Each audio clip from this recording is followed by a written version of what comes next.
Hi అండి, welcome to STV. నేను మీ అభి. ఈ జిహెచ్ఎంసీకి సంబంధించి కొన్ని చోట్ల అయితే ఈ ఇందిరమిళ్ళకి సంబంధించి సర్వే అయితే నిర్వహిస్తున్నారని చెప్పేసి మనకైతే తెలిసిన వాళ్ళైతే ఫోన్ చేసి చెప్పారు. ఈ సర్వే ఎక్కడ జరుగుతుందంటే ఎల్బీ నగర్ ఏరియాలో ఈ సర్వే అయితే జరుగుతుందని చెప్పేసి చెప్పడం అయితే జరిగింది.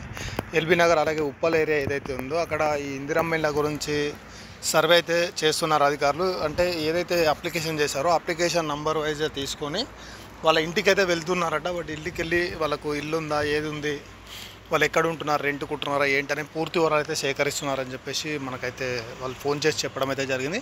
అలాగే ఇంకోటి చూసుకున్నట్లయితే ఇక్కడ మన ఏదైతే ఈ సంగారెడ్డి ఉందో సంగారెడ్డి ఏరియాలో కూడా ఈ ఇందిరమిళ్ళ గురించి ఈ సర్వే కూడా జరుగుతుందని చెప్పేసి అక్కడ మన సబ్స్క్రైబర్స్ కూడా మనకు కాల్ చేసి అలాగే చెప్పడం అయితే జరిగింది.